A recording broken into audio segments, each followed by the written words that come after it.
So be my grave without a name, that earth may swallow up my shame.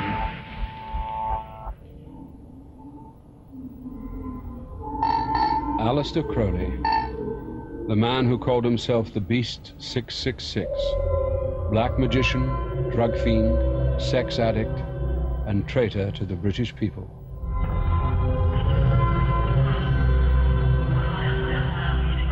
I want none of your faint approval or faint dispraise. To hell with Christianity, rationalism, Buddhism. I want blasphemy, murder, rape, revolution, anything bad or good, but strong.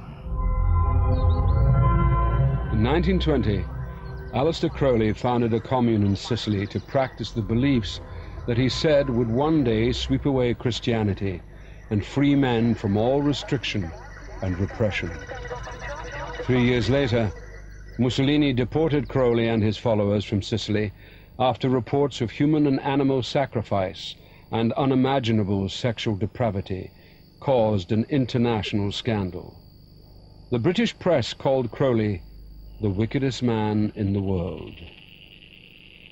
I have exposed myself to every form of disease, accident, and violence. I have driven myself to delight in dirty and disgusting debauches, and to devour human excrements and human flesh. I have mastered every mode of my mind, and made myself a morality more severe than any other in the world. 1,000 years from now, the world will be sitting in the sunset of Crowleyanity.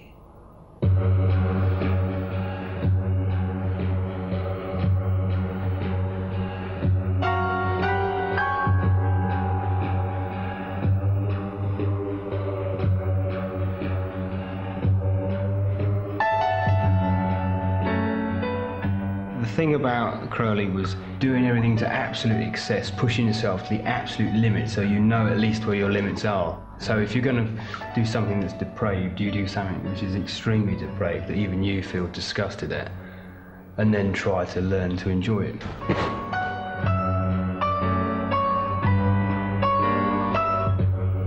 Aleister Crowley declared the death of Christianity. He was to be the new Messiah that would replace the pallid dead Christ. I believe he was the real thing. He had given himself under demonic control. He was evil. Very clever. A genius, for God's sake. A raving genius, you know. In a world of little tiny people, as Crowley saying, my God, why are you so unhappy? You want to make love? Well, make love, for Christ's sake. You want to take drugs? You want to expand your consciousness? Please do it.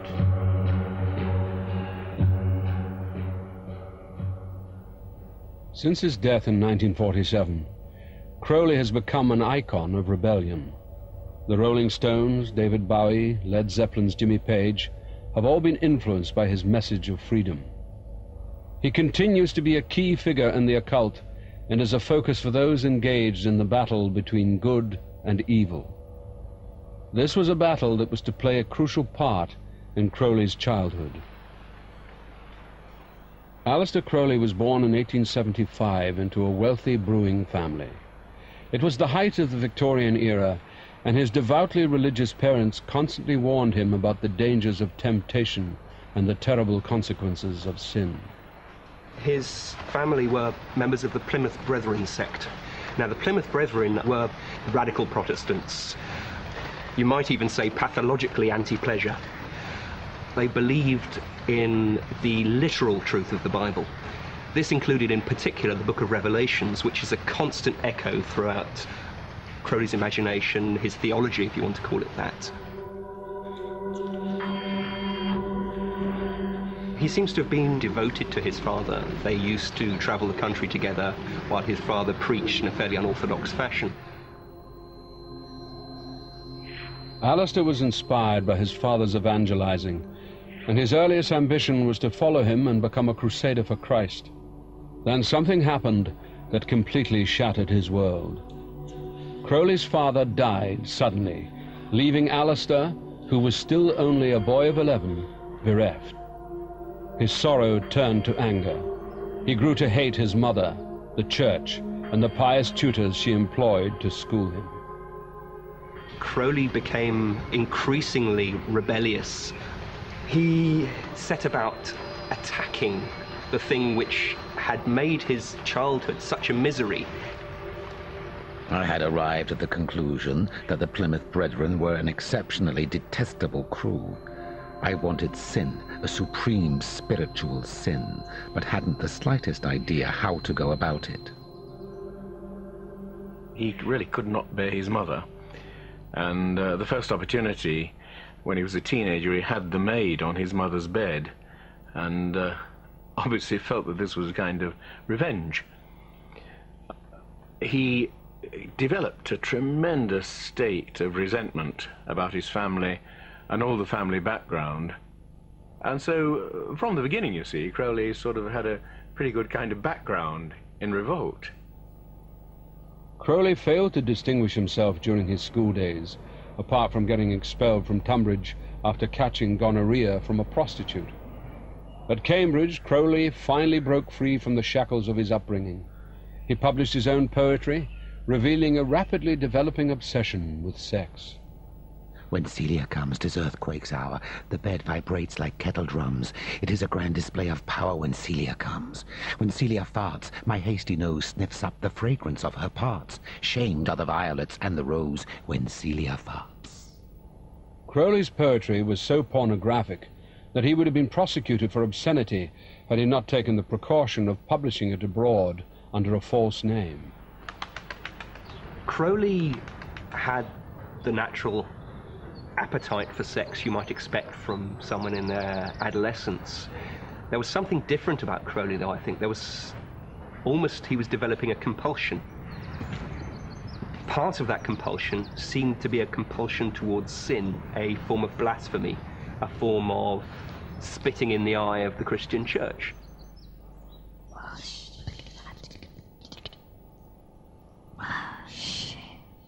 It was at Cambridge that Crowley first became fascinated with magic and the occult. He heard that there were secret societies whose members practiced dark and forbidden rituals. Crowley was intrigued and was desperate to access this hidden world. At the age of 21, a large trust fund freed him from any financial worries.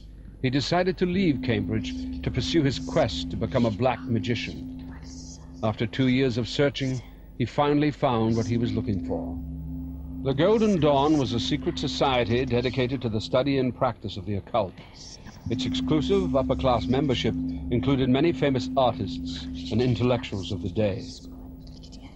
He discovers the Golden Dawn. It's from here on, really, that he feels he's really onto something. This is something brand new, it's fresh. Bram Stoker is involved, Yeats is involved, the sort of literary sort of society lot. I mean, he wants to be part of that as well, and he rapidly rises through the magical grades like nobody else has gone through them before. He seems to take to this literally like a fish to water. This seems to be his vocation. For Crowley, who was now referring to himself as the Beast 666, the Golden Dawn turned out to be a bitter disappointment. He thought that they were playing at magic and tried to take the society over. He clashed with the poet W.B. Yeats, who was a prominent member, calling him a lank, disheveled demonologist. This was the real major step for Crowley when he thought that he was leaving behind the Golden Dawn and all its sort of milk and water magic and moving into the world of sort of real magic. And he was perfectly willing to take on black magic.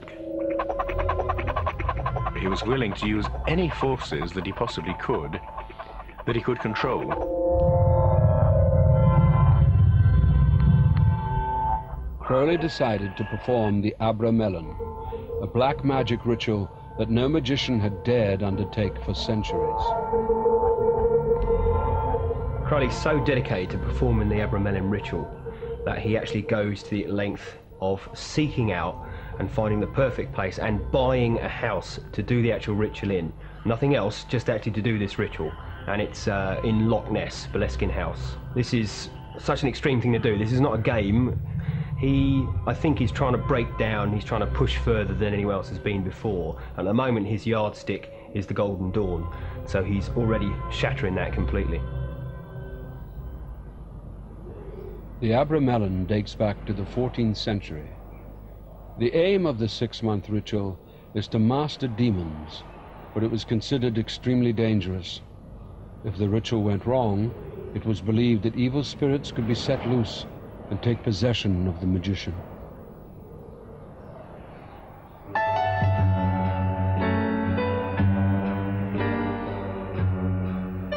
The Abramelin ceremony has an introduction which states that nobody should perform this ceremony. Red rag to a bull with Aleister. Crowley, at a time when he did it, had a lot of determination to delve as deeply as he could into the occult.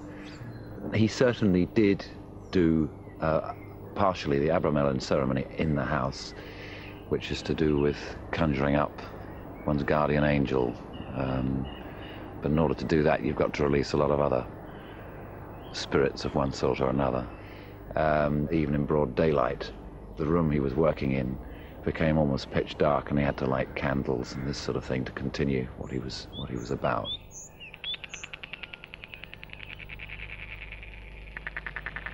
Deep mouth from their thrones deep-seated, the choirs of the eons declare the last of the demons. The kingdom is thine to inherit. What I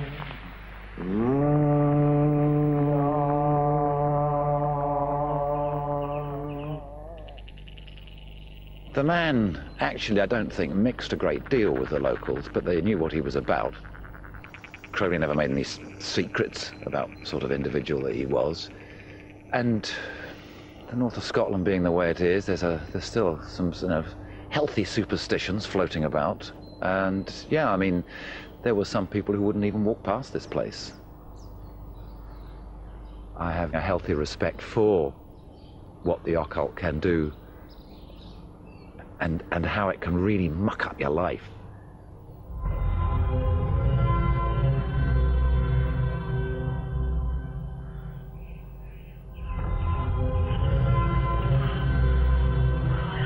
Crowley, in his absolutely typical way, broke off the ritual. He just couldn't be bothered to go on, because it really is pretty exhausting, you know, living on bread and water and getting up at 3 o'clock in the morning with invocations and all kinds of things. It's nothing so much as like being a monk, only harder. And so Crowley gave it up. If you do that kind of thing, you get possessed, in a certain sense. Things get inside you and use you for their purposes.